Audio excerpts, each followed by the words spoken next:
All right. Well, today we're here with Eric, the paperback warrior himself. How you doing, Eric? Good, good. I hope you are too.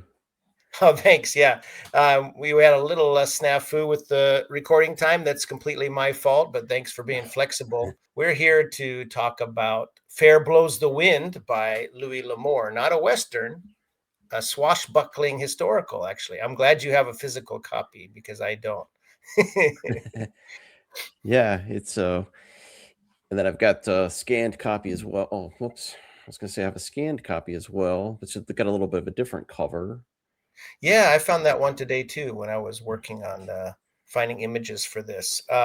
Yeah. Yeah, I think I have a more modern Kindle version cover, which is okay. It's got a sword fight on a deck of a ship, so that's pretty cool. But Yeah. first, I wanted to talk to you about what do you think about Louis L'Amour and your experience with Louis L'Amour, Eric, and also why were you interested in this particular book?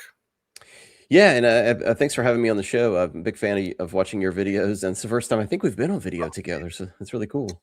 For sure, yeah. Well, I've been listening to your podcast before I even knew you had a YouTube channel, so it's been for years before I even saw you on Nick's channel on the Book Graveyard. So I really appreciate you reaching out. Thank you. Yeah, definitely. It piqued my interest with talking about Louis L'Amour because I think you had reviewed the Key Lock Man Hmm. maybe last year or something, and then I think you talked about Louis more recently, maybe this year or in the last few months. So I wanted to reach out to you to see if you wanted to do a buddy read on on one of his books that I've been wanting to read for a while. But Going back to your original question on Louis L'Amour, gosh, my dad read Louis L'Amour when I was a kid. We always had Louis L'Amour books at the house.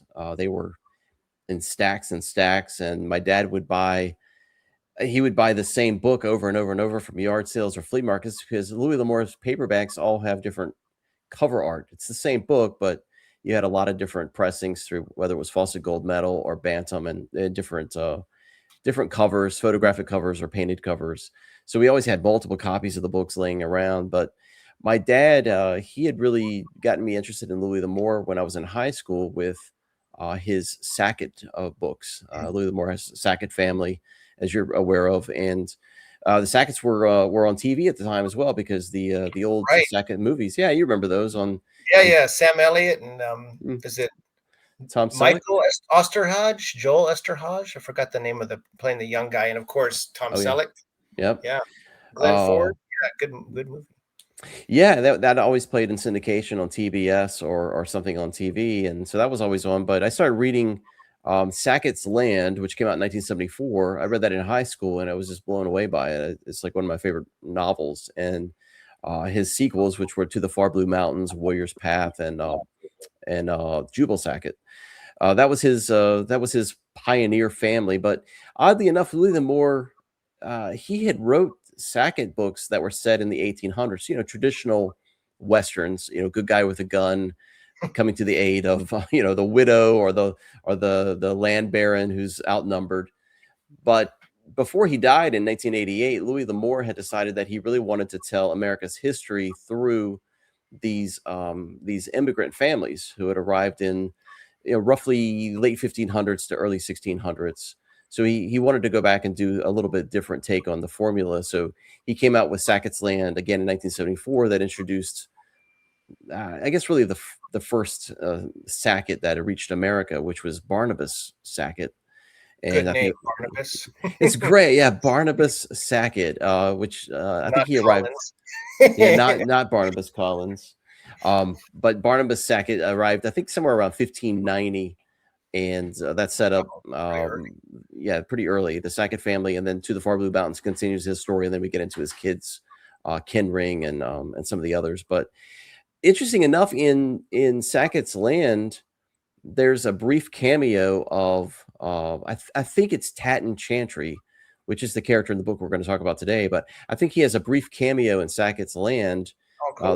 There's a little bit of a crossover there, and I think that's where Louis L'Amour first came up with the idea of having a chantry, telling their story. So a few years later, I think this book came out in 1978. So He this wanted is to, kind of after he had written like the Ferguson rifle and some of the other ones that were the yes, descendants of Chantry, right? Exactly. Yeah, he did the kind of the same thing with the Sackets that he did with Chantry's. He had already set them up in like the 1800s. Of course, Ferguson's rifle I think is set in early 1800 after the Right, Revolutionary right, a War. little earlier than usual, yeah. Yeah, that's the whole point of that novel was the rifle that was given to him by the Revolutionary Highland soldier there. But yeah, he kind of did the same thing with the Chantry. He wanted to go back and tell their story of arriving into the New World. So he did this book we're going to talk about, Fair Blows the Wind, which introduces Tatton Chantry to North America.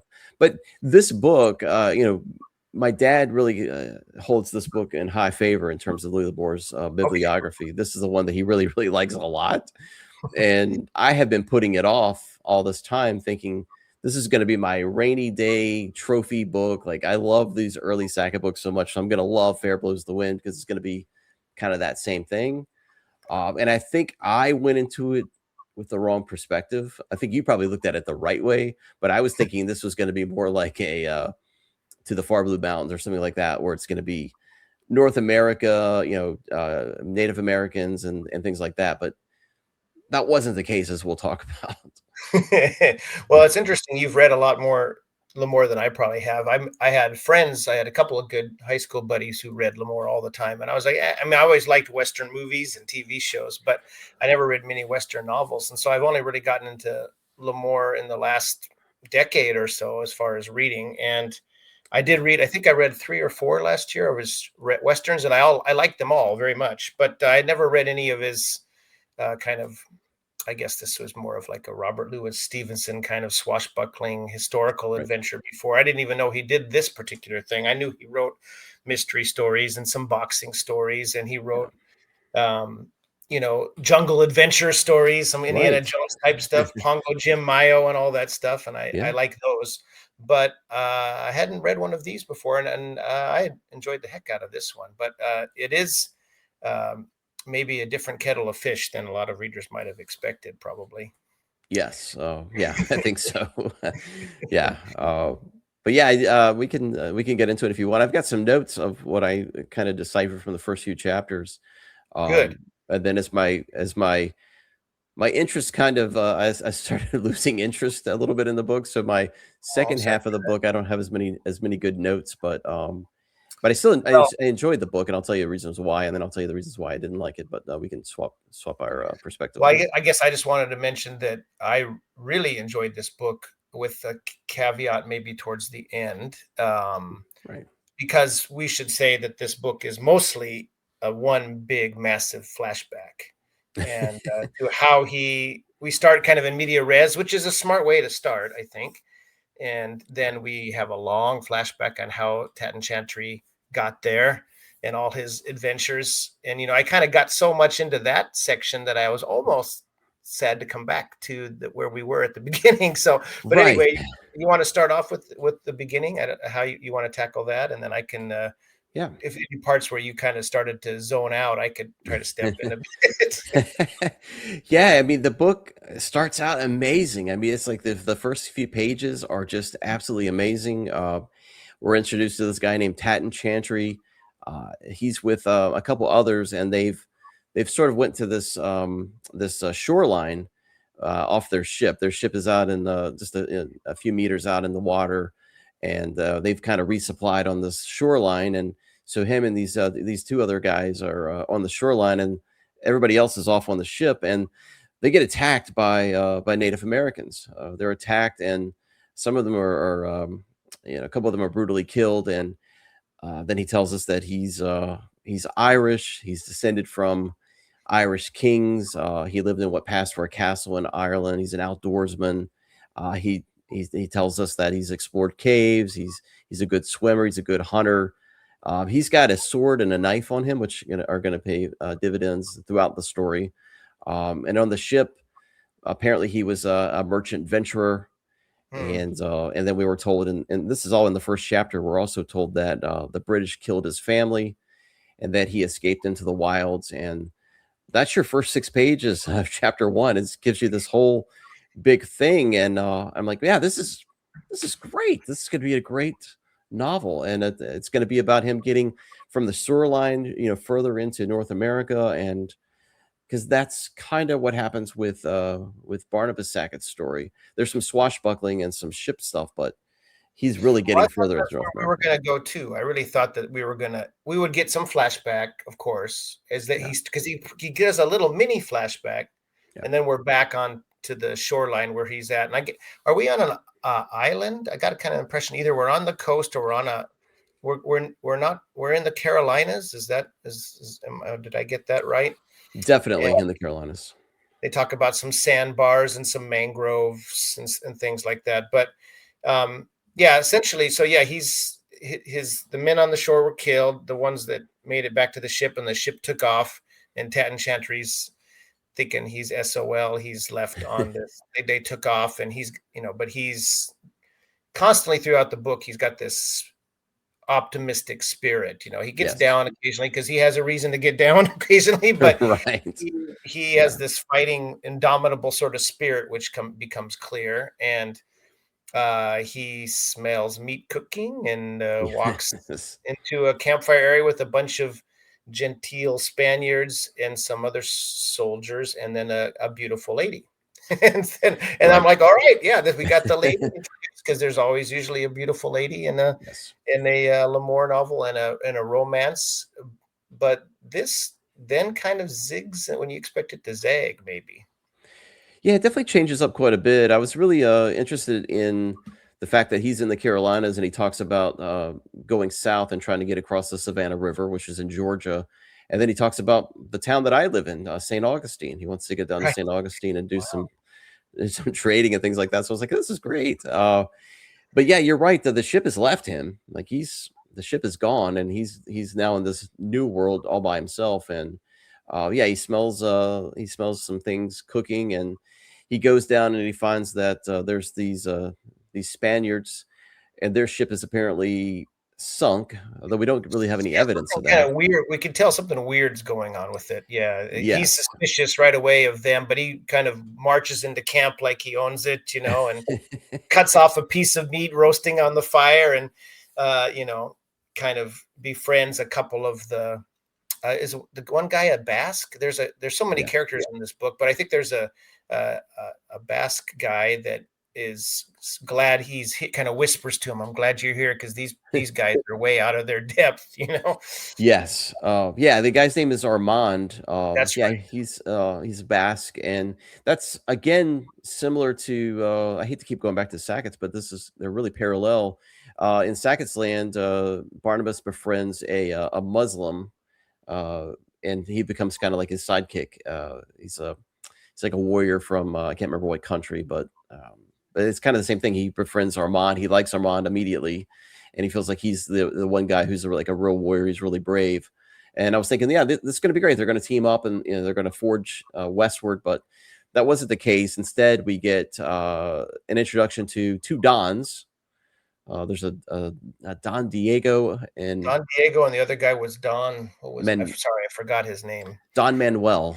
Yeah, Manuel is suspicious of him and obviously had something else going on. Both these men seem to have uh, some kind of designs on this beautiful young woman, Mercedes, who's from Peru.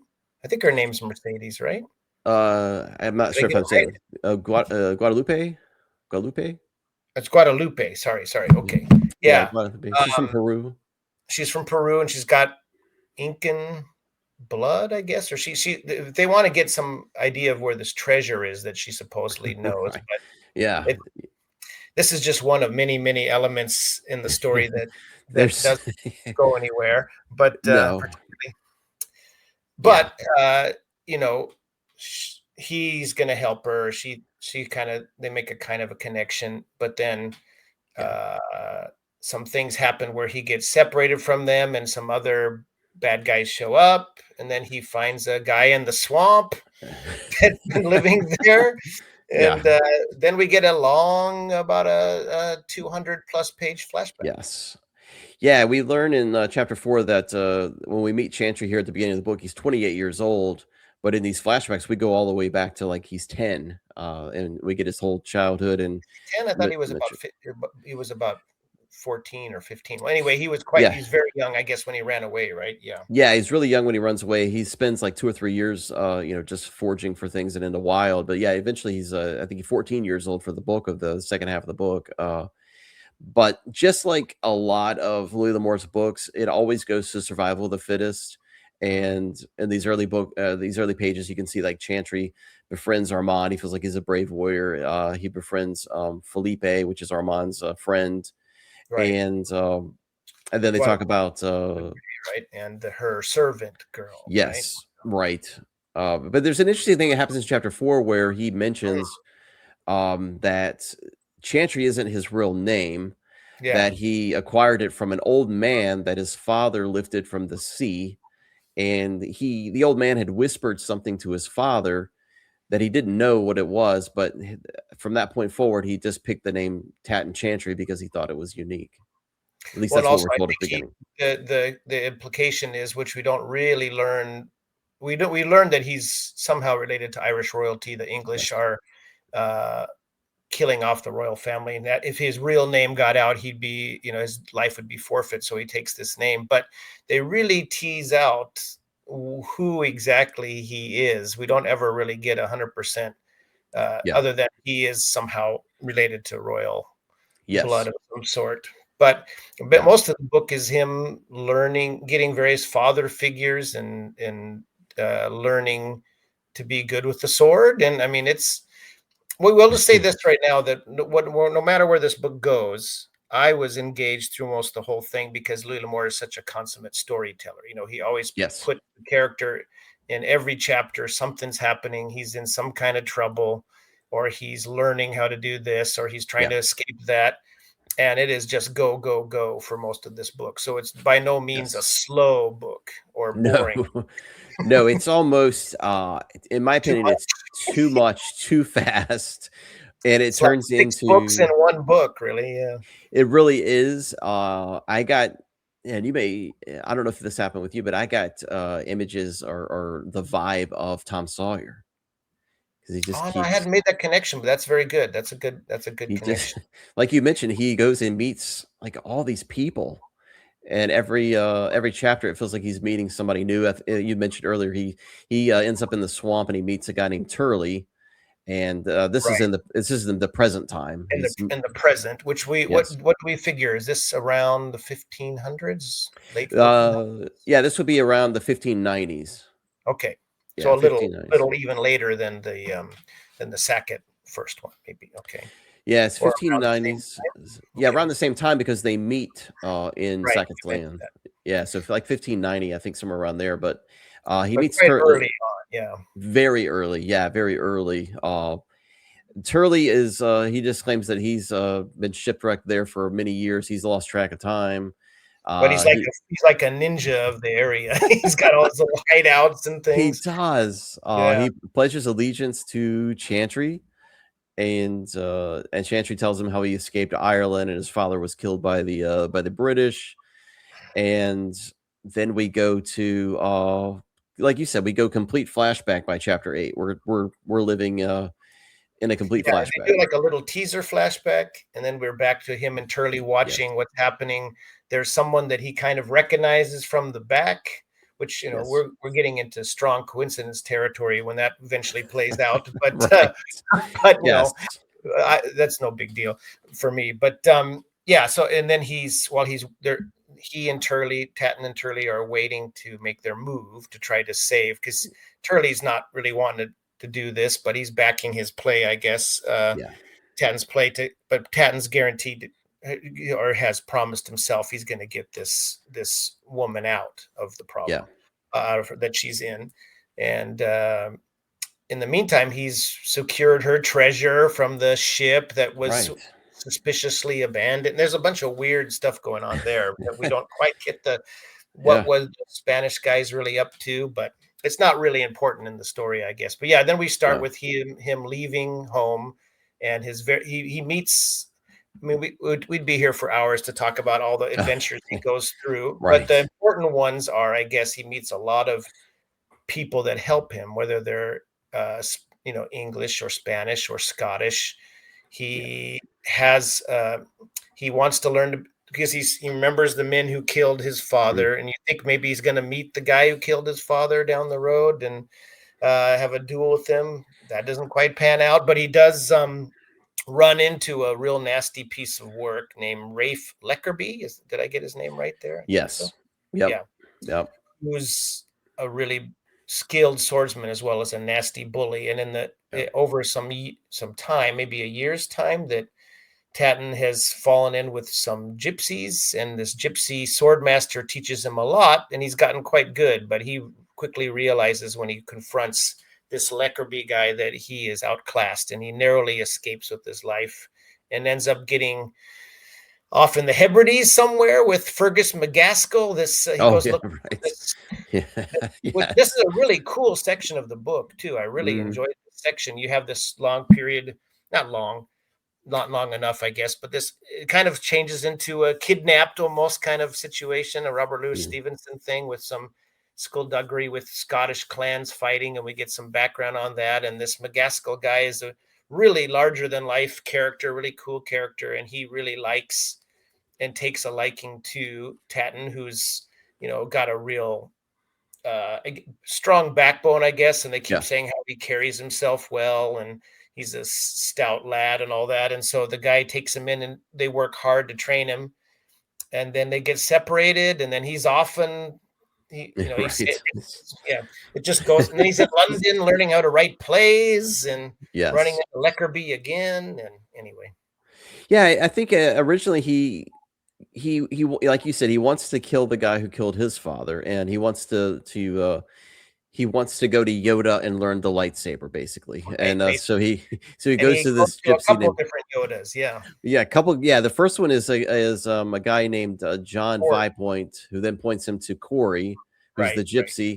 And interesting, Corey gives him a sword cane to That's fight. right. Yeah, Yeah, he gives him a sword cane. Like you mentioned, this Leckenby guy is like freaking Darth Vader. He doesn't have a chance with this guy, so he has to go learn more skills. They tell him to go find Fergus McCaskill because he's a master of all the weapons. But he also mentions not only just I guess a rapier, or I guess maybe a that's what rapier. Yeah, but also like rapier. this. It's Claymore. Yeah, claymore, like the Yeah, big serrated sword, and also how to yeah. box and all sorts of different All skills. right. In by chapter 11, it almost is kind of like a fantasy novel because you're on this mono myth of Chantry trying to find the Isle of Lewis so he can track down McCaskill, who he just happens to meet in a inn or bar. But then, like you mentioned, there's another guy he meets named Angus Fair, who's a Scotsman, and they talk all about Irish history, and which is another Louis L'Amour trope. Is we talk about history through these characters, Right. um, And and then they're you quite get in loquacious, and so is Tatton Chantry. He's quite a talker, the yes, Irish brogue, the gift of the gab, I guess. right, But he's a uh, very likable character, lead character we follow, I think. And it's really a yeah, coming of age story really. slowly. I think Yeah. what, like you mentioned, when he does end up coming into a quarrel with an officer of the Queen, the officer of the Queen named Det. I think his name's Det Kober. He ends up running into a little bit of a quarrel with him. There's kind of this mover and shaker behind the scenes that Yes, that kind of has ordered his death, right? Because he's yeah, becoming dangerous to yeah. him. He's becoming wild in the countryside, and they want to kind of quell that and not create an uprising. But interesting enough, and you can touch on this probably a little bit more than me, but this is Louis Moore kind of plays with the power of the pen is mightier than the Hmm. sword. Eh, Yeah, that's right. Yeah, so yeah, we Tatton Chantry winds up in London. He had saved this fisherman when he separates from Fergus and this kind of another shipwreck of sorts, of a much smaller vessel in the rough North Sea, I guess. And this man happens to be hinted that he's quite a mover and shaker in I guess the Masons. Is that what we're led I to think gather? so. I think so. And they go to this man takes him to this inn where he's kind of it's like almost like a safe house where even Leckerby, when he runs into him again later, can't touch him. And now this Rafe Leckerby guy is now like a head thug in Yes. London, kind of controlling a lot of the body houses and cut purses, etc. And Tatton meets this guy named Tosti, this who's I guess a writer, trying to be a writer, but he doesn't have Yeah. quite the grit for it. And so then he starts, decide, well, I got to make some money. He starts writing some tales of, his Irish forefathers, that his father, because we keep getting flashbacks, not flashbacks, but him thinking about remembering all the things his father Right. taught him before this father was killed, who was a man of learning, and he has quite a bit of knowledge already that was passed on to him that he's taking advantage of now. And then just more skullduggery, and he starts to invest some money on some kind of shipping, and which Yeah. leads us eventually to how he gets to the Carolinas. But we have a sojourn in Spain Mm. where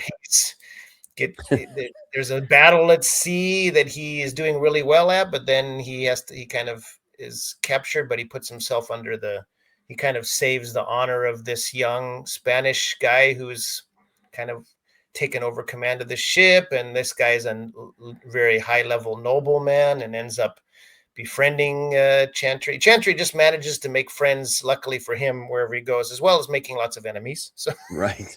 Lots of enemies. Yeah. The interesting thing about Leckenby is, you're waiting for this big duel to happen between him and Leckenby, and Chantry is like he's learned enough skills where he can actually make a fair fight with Leckenby. But when he writes his he thinks stories, he's going to write an expose of Leckenby, right? he writes an expose on Leckenby, and then Leckenby finds him in a bar, and you're like, "Oh, this is going to be the big fight." And Leckenby goes, "Thank you so much for writing all these bad things about me, because now everyone respects me, and they think I'm a really bad guy, and they won't mess with me now." So he actually thanks Chantry for Wants to buy him wine, wants to yes, hire him to write more yeah, tales. it was kind of funny, It was yeah, funny. you're yeah, It was a good kind of fake out. But of course, it Lamore was. has to postpone the big showdown. Yeah, and we keep waiting to wrap up this flashback thing so we can get to the first part of the book, because we still have to get that resolved, and we finally get back there, I think, with maybe about 60 pages left in the book, If maybe that, 50, yeah, yeah. maybe not even that, but and that just it kind of just it's like Lamore just ended it. Like there's Yeah, I don't that's my understand. one, because I was digging all of this stuff in the flashback, and in fact, I Yeah, was like, "Oh, we gotta get back to the other thing. This is great," but, it does really move around a lot, he yeah, because basically they have to cover those 15 years or whatever it was in the yeah, gap, and, he just goes through so many adventures, and they're all really interesting, and, yeah, full of interesting historical detail, and we have some duels, and yeah, a ship battle. We're definitely not, it's not boring stuff, but by the time we get back to, we're starting to think, okay, he's avoided having any kind of romantic conflicts at all, because they're, Lamore is fairly chaste with these sort of things. Usually in his books, usually only a one, sometimes there's a couple the main guy's vying for, but we finally get at the end, and okay, he's got he's smitten with this Guadalupe lady. yeah. He's gonna help her, and then not, who you want to reveal? Do we want to reveal where uh, who the enemies are at the very back in present day of the story? Well, Maybe I'm moving through this too fast. Sorry, Eric, but no, there's you just go ahead, because I had kind of by the time we got back to that part of the book, I had lost interest. I was like, I just don't even care anymore, because I was were you really kind of bored by the invested. middle part? I was invested in the middle part because I thought, well, I was invested at the very beginning because I wanted to learn that whole thing. But then by the Right. time we got into the middle part, I was like, okay, well, I want to know more about this part of his life. Hmm. But it really just takes us full circle back to the beginning, because that really is the continuation of his life. But all the people that he had run-ins in England and in Spain, like you had mentioned earlier, coincidentally happened to be on this shoreline that he ends up running into, and he ends up meeting the same people that he'd already had Well, skirmished with the in the two past. anyway, right? Yeah. So the Yeah, Tosti somehow is working as part of basically before Tan Chantry left to go to the New World on this expedition to try to, he was going to get out of there because he was a wanted man and people were Yeah. out to kill him, etc. And he wrote a real, I guess, because in this meeting with Rafe Lackenby, where he says, "Oh, you did me a favor," Lackenby tells him his plans, kind of how he's going to accumulate power. Yeah. And so Haddon Chantry says, "I'm going to do an assassination piece on this guy in print before I go to kind of wreck his career, his chances." And apparently it works. And Yeah. we assume he's been run out of the country, and he's become, I guess, a kind of pirate, I suppose we could. Yeah, he's a pirate. And he's the one that is that has his crew have taken the Guadalupe and Don Diego and what was it again? Don Manuel prisoner, I guess. And he knows they had treasure somewhere and he wants it. Yeah. And that's where we come back to at the very end. Where I was really confused is at the beginning of the book, they don't mention the guy's name that's basically berating Don Manuel and Don Diego on the shore, and they're talking about the gold. It just keeps referring to him as big man, big man, big man. And he's got his head, but you would think that he would have turned and, even though it's years later, I suppose, but that he would, because he hasn't ran into Lackenby since, I guess 10 years? How long did he spend in Spain? He spent a long time in Spain. Like 10 or 12 years, yeah, at least. Yeah. So he doesn't recognize him, but he does think he recognizes his old friend Tosti. Tosti, which he disliked because Tosti invited him to his house back in London, and he immediately... they were kind of pals, and but Tosti was a guy who kind of wandered where the wind blew, I guess. But we don't really. He just makes a guess that he has no idea why he's with, Lackenby, but. He doesn't. Yeah, it does seem awfully convenient that we've been set up for them to have their final duel. And there's also, there's other villains in this book, like there's a Charles Tankard who's a captain. He ends up killing a Tankard in a sword fight. There's another guy. The guy who was sent to kill the Spanish aristocrat guy. Yes. That he steps in. He gets word of it ahead of time, and he steps in so that. Because he knows the guy's pride would not allow him to say no, but he would easily be killed by this guy. So he steps in front and takes the duel instead. Yes. And rapidly dispatches the guy. He ends up stabbing Tankard. I think he kills him with a sword in the stomach, and then he kills that other guy with a sword through the throat, which was a very violent scene. There's not a lot of... For sure. Yeah, there's lots of action. There's lots of sword play, but there is a little bit of, when you see this, this gorgeous painting, which I don't know who that is, but you can see he's got a musket, and I was thinking this is going to be a pretty good gunfight and things like that. But there's very little gunplay. There's some cannon fire. There's a little bit of cannon fire and some musket fire, but it's Tatton's mostly with ready to go with sword or fists mostly. So stone in some cases. I think he has a stone. I guess the thing is that we meet a lot of interesting characters and we never see them again. Now, one of the reasons why I was a little let down by the ending, I guess, is because in the Kindle, I was reading on the Kindle, and the Kindle has the percentages, where it tells you where you are in the book, and where I was right around 85% of the book, and I'm thinking, okay, we still got quite a bit left. We're going to have some cat and mouse stuff with the ships, and they're going to face off, and we do have that, and then all of a sudden it's like they're back in the end, and he's married with the son, and there's 12% left in the book, and I'm like, what the hell? And it's mostly all. Does your copy? Maybe it's older. The newer one has notes from Louis L'Amour's son, who I guess was running his literary estate later, and he includes an alternate opening chapter of this book that L'Amour had written. He talks about how L'Amour was planning a sequel to this book where he would answer some of the questions because at the end, towards the end before he leaves, he rescues a woman at one stage that we run into her again or not? I'm not sure, for some bandits, and then in France. And then he meets this other woman, this mystery woman who's wearing a mask, and says, I want someone I can trust to. invest these, cash these jewels and invest them. And we never find out who she is. We never No. find out who this mystery man is, who's maybe the patron or backing Leckenby. So Yeah. all of these questions Lemore had kept to maybe answer in a sequel. Yeah. But he, as the son says, a lot of his dad had plans for many sequels for many books, and he didn't get to all of them, obviously, in his lifetime. So Yeah. we're left with some hanging questions, but I just kind of look at it like it's real life. You might meet someone and never see him again. So, Right. especially back in those days.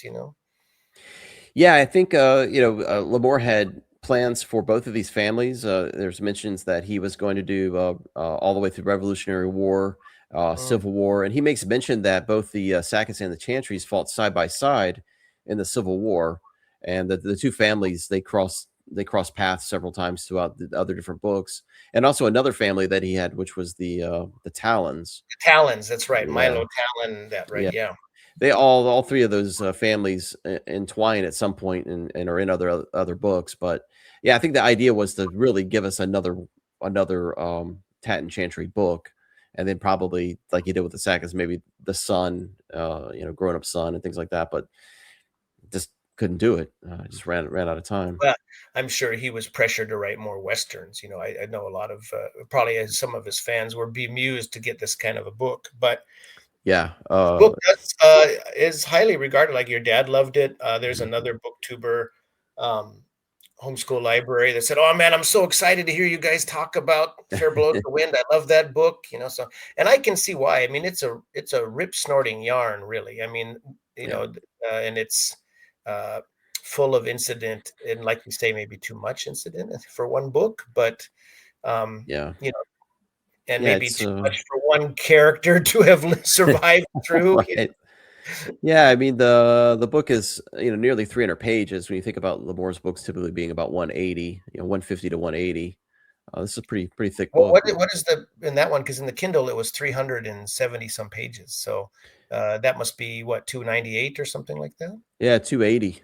Okay. Yeah, Yeah, that's 280. longer than usual for him, for sure. Yeah, most definitely. And yeah, I think he had gotten a little bit complacent with writing the traditional Western. He had gotten tired of writing the good guy with a gun and comes to town and sets things right. I think he had gotten really tired of that. That's why he had kind of branched out and he did Last of the Breed, which is almost kind of like a Jack Higgins a high adventure, a contemporary novel. Last of Oh, the Breed is great. I don't know if you have you ever read that one? I haven't. Have you read The Haunted Mesa, I think it is, which No, is like a weird sci-fi right? contemporary mystery Western thing? It's very odd, but very interesting.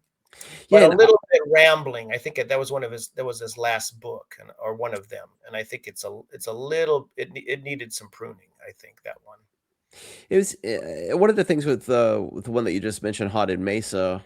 He in a weird way, in one of these Sackett's books, I can't remember if it was To the Far Blue Mountains or The Warrior's Path, but the Sacketts have a little bit of a I hate to say psychic ability, but they have these weird visions. And there's a weird scene in one of these books where he looks out and he sees a different world in front of him. It's not the new world. It's not America. It's a totally different world. And I understand that Lamore was kind of toying with the idea of doing a sci-fi book, which later he did that one, The Haunted Mesa. Yeah, the Haunted Mesa has a kind of parallel universe, I guess, where Yeah, it's not, whacked out sci-fi. It's still pretty grounded, but it is basically just you slip through this kind of area into this other world, and if you're lucky, you might get back. So right. it's it's an interesting novel and very different from his other books. But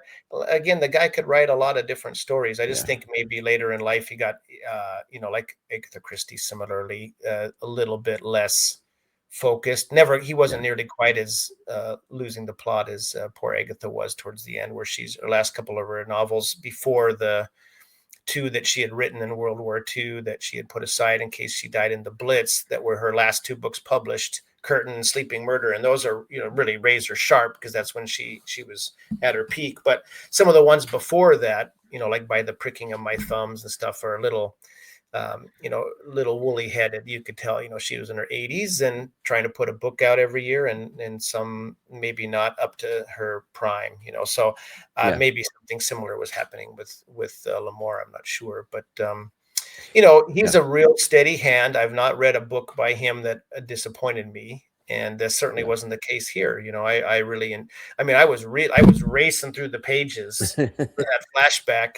It was Yeah. just that the ending felt a little abrupt, is all. And part of it Yeah. was the way it was laid out in the Kindle, and part of it was, but if I was reading that regular book, I would have had the similar thing. I would have been, what? There's only this much left? What? All So right. Yeah, I enjoyed the book as well. I wanted more in line with going west and doing that kind of exploration. I really like those early Mountain Man kind of books with journeys into the west, getting into really getting across St. Louis into the far west. I really like those kind of books. Zane Grey does a great border trilogy, talking about the Ohio River and going west. And William Johnston's got a couple great books. The Last Mountain Man and Return of the Mountain Man are really, I've really heard the good. Mountain Man series is really cool. It's good for the first two Oh, books, and then after that, it's the exact same plot in every okay. book. So I'd stay away from everything other than the first 2.5 books, really. I've heard really mixed Um, Johnstone, but Yeah, it's just a weird thing, but I think Labor, he was being ambitious on this novel. I think he was very ambitious. I think he started to get ambitious towards the end of his career, and he wanted to finish up a lot of things that maybe were on his bucket list to try. And one of them was The Walking Drum, which is set in 12th century Europe. That I've was heard of that one. I haven't read it. Have you read it? no, I haven't. Hmm. It's a really unusual, book for him to write, but I Yeah, think he just interesting had a time thought. period.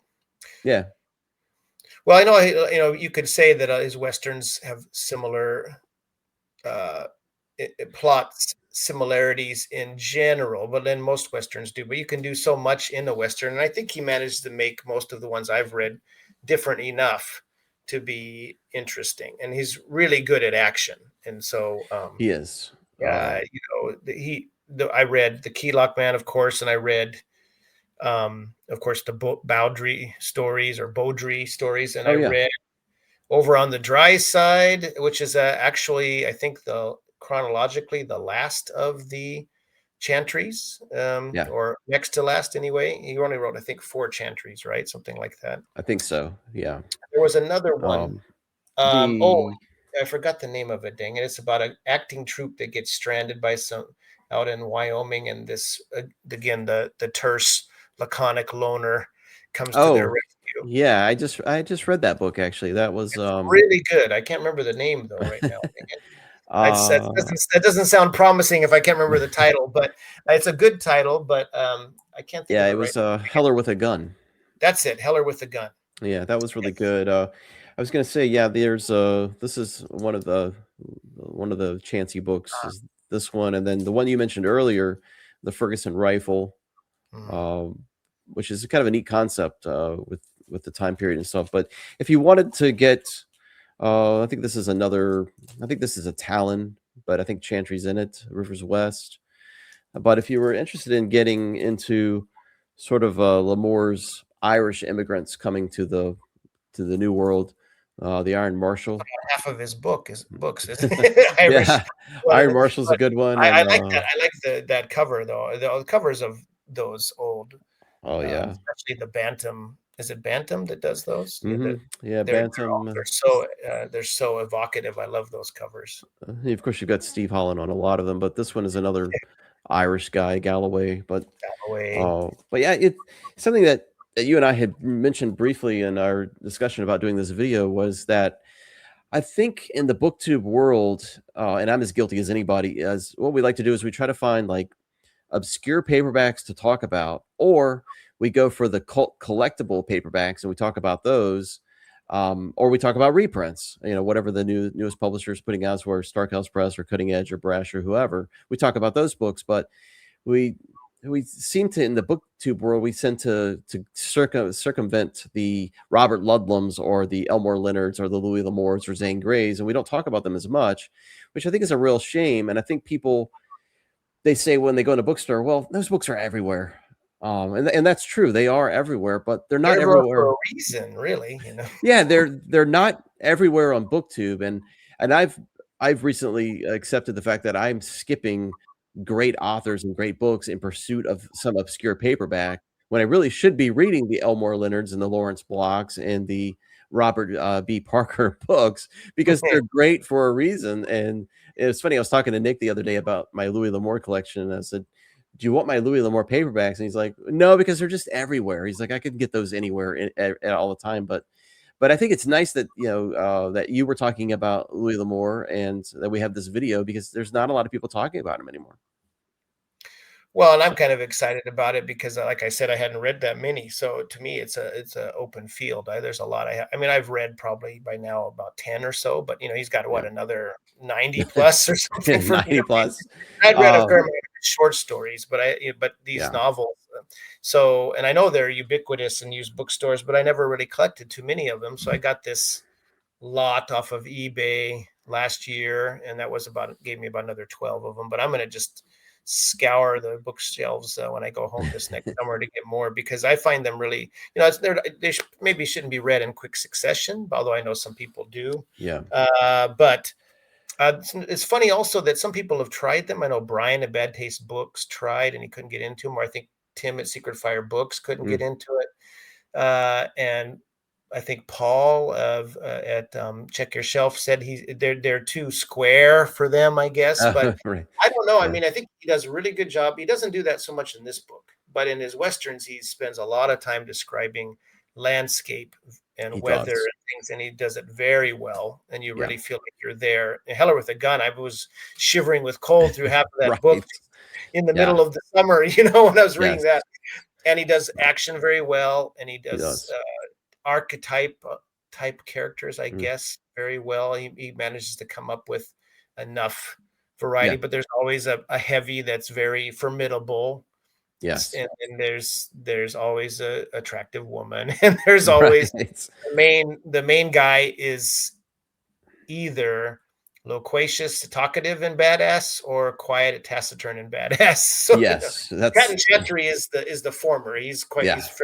fairly friendly and talkative because he's Irish, but he is a Yeah. badass. So I will say, I wish that it might be kind of a bold statement, but I really wish that there were more female readers of Louis L'Amour's books because I think that his female characters in they're a lot quite of his strong. westerns, they're very strong, independent women. A lot of times you'll find them fighting single-handedly against some land baron or some town that's about to be treed by by the bad guys. But they're very fierce, independent women, Yeah, and they're very interesting, really. yeah, and Yeah, I think that they're very respectable. I think from what I have read, there is not maybe the particular corner of BookTube that we hang out on, but the more, I guess, mainstream side of it. I've noticed some women women booktubers who have started trying westerns, and most of them are very positive on L'Amour when they try Yeah. them. So Okay. Good. Yeah, that's good. Yeah, I the think one that that you I'm sorry, the one that you mentioned earlier, Heller with a Gun, has it's got a a couple great strong, two or three strong female characters very in it. Yeah. much so. Yeah, they're holding off the bad guy with a gun from inside the wagon, and they do this for days, and, they're hungry and they're cold, and it's And that just one's great. interesting. It has a love quadrangle kind of, which, It because does. there's the guy who's the Irish leader of the acting troupe who is quite a man himself, but he's not a Westerner, he's not a cowboy, but he Yeah. proves himself. And then, so that's a really, yeah. So I guess the point is, yeah, he should be read more. I think people need Yes. to try him out and not think that they're cookie cutter because they're not. I Yeah. mean, at least most of them are not. I'm sure there might be a couple, like all writers have duds, but Yeah. so far his hit rate has been pretty high for me. So, Yeah, I think um, if you are looking to get into, Louis L'Amour, I'd recommend Sackett's Land, and I would also recommend Flint, which might be the best choice because Flint is, about to be released as a movie. So oh, Flint's a very dynamic Western. well, I've seen a lot of movies based off and TV movies, of Crossfire Trail Yeah. and Shalako with Sean Connery and Mhm. Quick and the uh, Dead with Sharon Quick Stone. and the Dead. Well, I think that one's with Sam Elliott and Kate Capshaw, isn't it? There's two Quick and the Deads, Oh. and the one Mm. he wrote is the one that was made for HBO or Showtime, and it had Tom Conti, Oh, yeah, okay. Kate Capshaw, I'm pretty sure, and Sam Elliott plays the main guy in that. Conager with Oh, Sam Sam Elliott. Elliott, which is an Yeah. excellent Western. I really like that one, and that's a really good book too. Um, Yeah. Was there I Dave? noticed some people, I think someone else talked about the Cherokee Trail as being a pretty good one with a Mm, strong female character in it that might be good for someone to start with. yeah. Okay.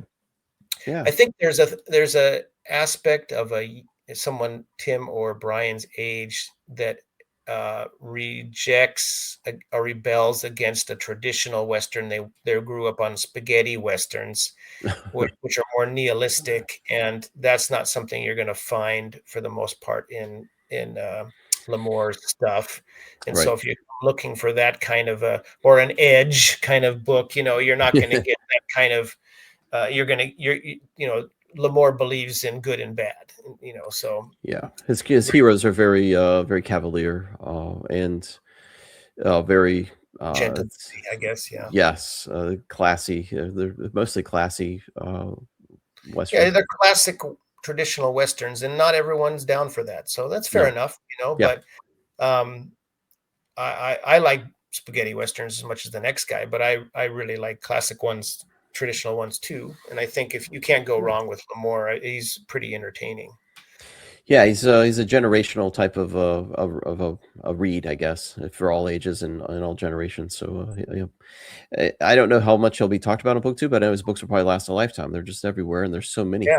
Every yard sale, every flea market, every bookstore's got them. Yeah, which is good news for me because I want to get as many as I can. And some authors that I like, it's the opposite story. Like Manly Wade Wellman, I can't hardly find stuff by him for love or money. So the Yeah, older editions anyway. So yeah, or some other authors like that I like. So the fact that he's ubiquitous is maybe works against him in some cases because everyone thinks, oh, he's another Jeffrey Deaver or yeah, whatever. You're just gonna that they're just kind of trash paperbacks, but they're not.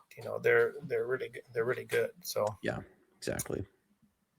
will you have any final thoughts on Fair Blows the Wind, Eric? That you Um, want to mention? yeah, I enjoyed it. I think it's probably not for everyone because there's a lot going on and it's fast moving, it's fast paced. It's a little bit convoluted at times, but Mm. it's a really great adventure novel. If you want a good swashbuckling swordsman type of novel, then this is it. It's a little bit literary at times. It's not your traditional historical, romance saga. It's something a little bit different. So, yeah, but it's a great conversation. Oh, thanks. Well, I really appreciate you stopping by and making time to talk about it. I really enjoyed reading it too. So, and it's not one that that I was even aware of, frankly. So, Oh, okay. I'm glad you brought it to my attention because I really enjoyed it. Like I said, the ending felt a little rushed to me, but he doesn't overstay his endings ever, really, Lemore. So, No, um, no. but and it was mostly satisfying, and it was just especially the journey was great. It's one Yes. of those books that maybe is uh less than the sum of its parts in some ways. The parts are really great, and then you get to the end and might have a few niggles because there's a few story threads that are Yeah. left dangling, but they're not important. The main stuff is definitely covered, and you've been taken on a wild ride. So I would give this a pretty high score myself, but I really enjoyed it. So thanks. You want to talk about anything you got coming up on either your channel or the podcast that you want? I'll probably put this up in a day or two, so hopefully it'll be Oh. before you have or something that you have coming soon that you might want Yeah. to mention. Yeah, so I've got a shopping video coming up for a couple Central Florida bookstores that I went to. Lots of juvenile fiction, lots of sci-fi, some adventure.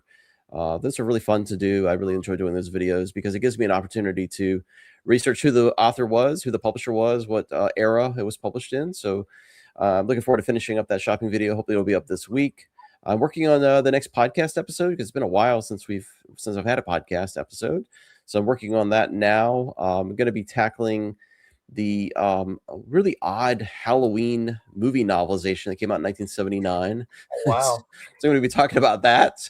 And gosh, I've still got another Guide to Gothic's video to do with Nick. I love those. Those are so much fun. Yes. I especially enjoyed the last one where you were just spitting in disgust over how bad you thought Yeah. it was.